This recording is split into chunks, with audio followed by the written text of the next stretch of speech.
Welcome to Sasi media. இந்த வார captain யார் அப்படிங்கிற ஒரு தகவல் ஒன்று வந்திருக்கு. அதுக்கப்புறம் யார் வந்தால் நல்லாயிருக்கும், இந்த ரெண்டு விஷயத்தை தான் இந்த வீடியோவில் பார்க்க போகிறோம். நீங்கள் இன்னும் நம்ம சேனலை சப்ஸ்கிரைப் பண்ணா சப்ஸ்கிரைப் பண்ணிட்டு இந்த வீடியோவை லைக் பண்ணிடுங்க, ஓகேங்களா? இந்த வாரம் கேப்டன் யார் அப்படிங்கிற ஒரு தகவல் வந்திருக்கு. அது பொய்யாவும் இருக்கலாம், சரியாகவும் இருக்கலாம். இப்பயே முதல்ல சொல்லிடுறேன், ஏன்னா தப்பான விஷயத்த உங்கள்கிட்ட சொல்லிடக்கூடாது அப்படிங்கிறதுக்காக தான். திவ்யா வந்து திரும்பவும் 2வது தடவை கேப்டன் ஆகியிருக்காங்க அப்படிங்கிற மாதிரியான செய்திகள் வருது. சரி, திவ்யா கேப்டன் ஆனால் என்ன நடக்கும் அப்படின்னு பார்த்தீங்கன்னா, இந்த வாரம் அதகலமாக தான் இருக்கும். ஏன்னா போன வாரம் அவங்க ஆட்டிடியூடு ஃபுல்லாகவே சரியில்லை.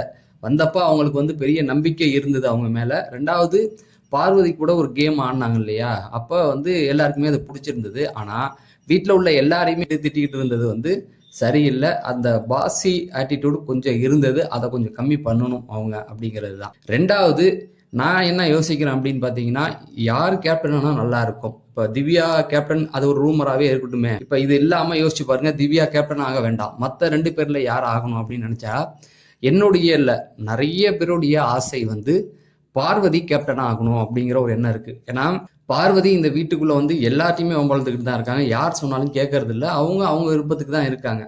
இதை நான் தப்பாக சொல்ல, அவங்களுக்கு பிடிச்ச மாதிரி இருக்கிறாங்கன்னே வச்சுக்குவோம். அதே போல் கேப்டன் வந்தாங்க, 4 கேப்டன் டீம் வந்து அவங்க பிரச்சனை பண்ணிட்டு தான் இருப்பாங்க. யார் சொன்னாலும் செய்ய மாட்டாங்க, வேலை சொன்னால் செய்ய மாட்டாங்க. ஏதாவது வேலை செஞ்சால் கூட ஏட்டிக்கு புட்டிக்கு தான் பண்ணுவாங்க. ஃபர்ஸ்ட் வீக்லேருந்து கேப்டனாக வரவங்க முதல்ல யோசிக்கிறது என்னன்னு பார்த்தீங்கன்னா, பார்வதியை எப்படி ஹேண்டில் பண்ணுறது அப்படிங்கிற ஒரு எண்ணம் மட்டும்தான் இருக்கும். அதனால பார்வதி வந்தால் என்ன பண்ணுவாங்க, அவங்க புதுசாக ஒரு ஸ்டெப் எடுத்து எல்லாரையும் வந்து இதை பண்ணுங்க அதை பண்ணுங்கன்னு சொன்னால் மற்றவங்களாம் கண்ட்ரோல் ஆவாங்களா?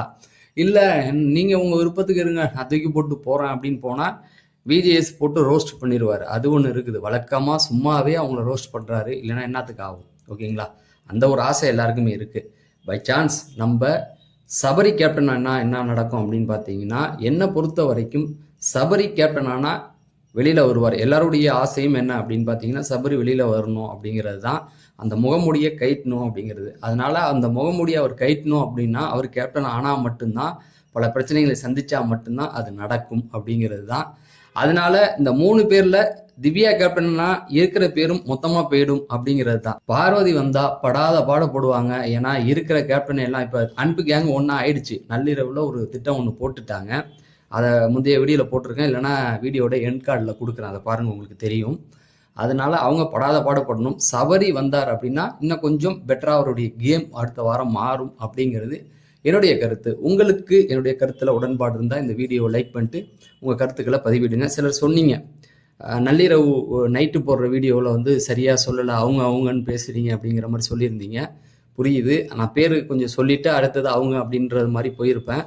இனிமேல் கரெக்டாக கொஞ்சம் அதெல்லாம் மாற்றி கரெக்டாக சொல்கிறேன். ஏன்னா நைட்டில் ஒரு வீடியோ போடுறேன் இல்லையா, அந்த 1 மணிக்கு பேசும்போது கொஞ்சம் தூக்க கலக்கத்தில் அப்படி ஆயிடுச்சு. இனிமேல் வர வார்த்தையெல்லாம் கரெக்டாக பேரை மென்ஷன் பண்ணி உங்களுக்கு சொல்கிறேன் அப்படின்னு சொல்லி நான் விடைபெறேன். நன்றி, வணக்கம்.